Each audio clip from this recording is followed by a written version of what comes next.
I'm going to give you a very quick overview of the platform Google Sites. So Google Sites is something that we all have access to through our Glow Launchpad, and you'll find it in your Google Classroom. So on my Glow Launchpad, my Google Classroom is down in the bottom right hand corner. To get onto Google Sites from your Google Classroom, you click up at your waffle and then you just navigate down to the Sites section and it will open up a wee page that looks similar to this.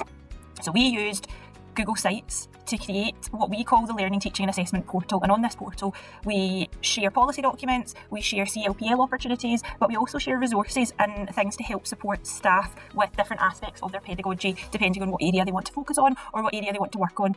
Jump up to here, I can show you the website that we've managed to create. So on this wee website we've got a whole host of different sections that staff can navigate to depending on what they're looking for, and we've got some nice visuals as well contained within here.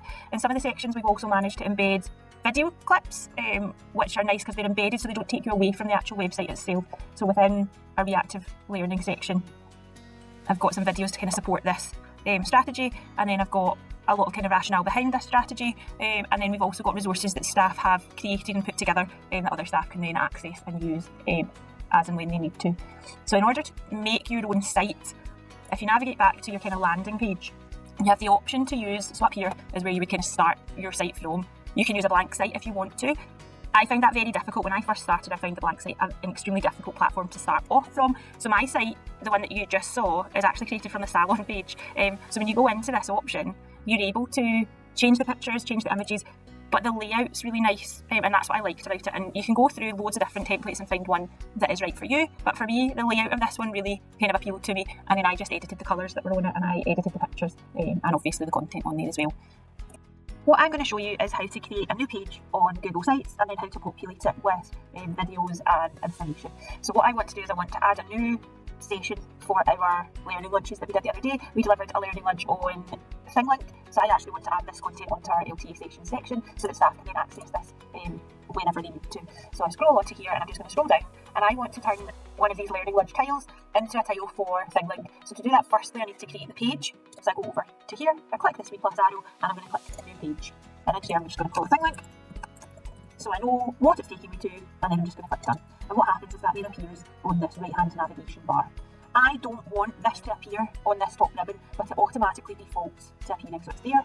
For me to remove that, it's super easy. I just click these three dots and I just hide from navigation.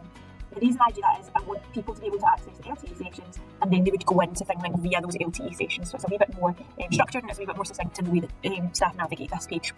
You can do it however you want to do it, that's just how I do it.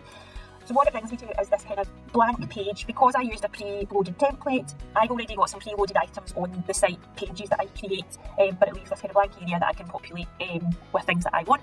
I want to include a wee video, so I'm going to go to this embed link, and I've already copied the URL for this video, so I'm just going to paste that wee URL in there. You can copy URLs from YouTube pages, and the nice thing, because it's an embedded link, it means it doesn't take you to the external website. You stay on the page and you're able to watch the video from the page itself. So again, it's just a really simple, nice, streamlined page with the relevant videos for the content that's on that page. What I then want to do is I want to add a wee text box in, so it automatically wants the text box to go underneath, but it's super easy to just move the text box to where you need it. I want this to be in here as almost like a little title for this section. And again, it's really similar to other platforms like Word, where you're able to change the sizes of your fonts. You can change the font itself, you can make it bold, you can change the colours. Whatever you're looking to do, you can pretty much do that within this little toolbar that appears. I also want to add a wee bit of information about what ThingLink is. So again, I'm going to add another text box, and this time I want it to appear beside the video, so I can just drag it and pull it up here. I've got the text over here, so I'm just going to copy it over and place it on there. So again, like Word, you're able to change size. I want to make that a wee bit easier to read, so I'm going to increase the spacing of it, and I might increase that a wee bit more, just to make it a wee bit nicer to read, a wee bit of a nicer user experience. And you can play about with it until you find what's right for you. What I can also do is I can upload things from my drive. I can click the wee images box and I can upload images from pre-saved things that I've got on my own computer. The drive is your Google Drive, so I'm not a Google user, so I do need to make sure that anything that I do want to include on my website is uploaded into my Google Drive. But the images is different. The images lets you take it straight from your own computer or your desktop or your folders on that computer, so that is a wee bit simpler. But if there was like PDF documents or PowerPoint documents or anything like that, you would have to preload them into your drive. The other thing you do have to be wary of is the permissions on the items that you share. So if you are sharing a PDF document that is in your drive, you just need to make sure that you would set that as a shareable document. So depending on who you want to view that, you would just change your permissions. But it's a case of just playing around with it and seeing what works. There are loads of different things that you could do. You could add a wee button in here. You would put the name of the button and then put the website that you want to be taken to. So in here I might put in this thing link, and then put the wee button with the link for thing link to take you to that actual website. And I pop it in there, and what then happens is the wee button appears, and again you can pop that wherever you want to pop it. It does automatically kind of extend to the space that's available, so if you just want it to be a little button, you can just put it below. You can put multiple buttons beside each other. I've got like a wee map on our website. I've also shared a calendar on our website on different pages. There is so much that you can do, and you've got little blocks and templates that you can use that can help make your website look that wee bit more appealing.